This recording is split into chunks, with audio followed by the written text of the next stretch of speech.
ভাগৱতৰ উদ্যোক্তাসকললৈ অনুৰোধ জনাইছোঁ, জাবৰ গোটাই ঈশ্বৰ চৰ্চা নকৰিব।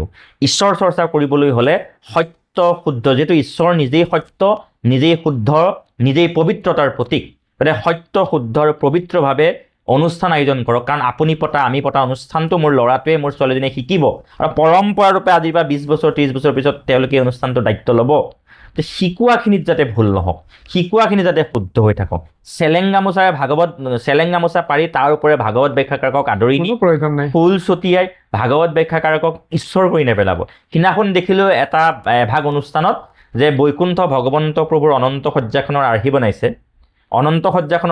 আৰু তাত এগৰাকী গুৰু ধৰ্ম প্ৰচাৰকক তেওঁলোকে বহিবলৈ দিছে। সেই দৃশ্যটো দেখাৰ পিছত মোৰেই বুকুখন চিৰিংকৈ মানিলে মানে কি, অনন্ত সজ্জাত শ্ৰীনাৰায়ণে শয়ন কৰিছিল, তাত দেখিছোঁ এটা নামঘৰলৈ এটা অনুষ্ঠানলৈ যোৱা এগৰাকী বিশেষ ধৰ্মীয় গুৰুক, আমাৰ অসমীয়া মানুহৰ কথা কৈছোঁ, সেই অনন্ত সজ্জাত আসন গ্ৰহণ কৰাইছে। কেতিয়াবা দেখিব সিংহাসনৰ ওপৰতো নি কাৰোবাক আমি বহাম।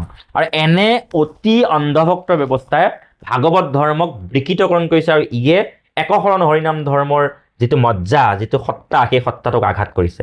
এনে অপসংস্কৃতিৰ পৰা আমাৰ নতুন পুৰুষ আঁতৰি থাকক। মই পাঠকসকললৈ অনুৰোধ জনাইছোঁ, ভাগৱত পুথি পঢ়িবলৈ পাঠ কৰিবলৈ আহিছে, মনত ৰাখিব আপুনি গাঁৱৰ বিহু ফাংচনত গীত গাবলৈ অহা নাই। নিজে সংযমী হওক, নিজে পাঠকৰে অৰ্হতা যোগ্যতা আহৰণ কৰক আৰু সেৱাৰে পাঠ পঢ়ক, অন্যথা পাঠে আপোনাক বিকাৰ ঘটাব,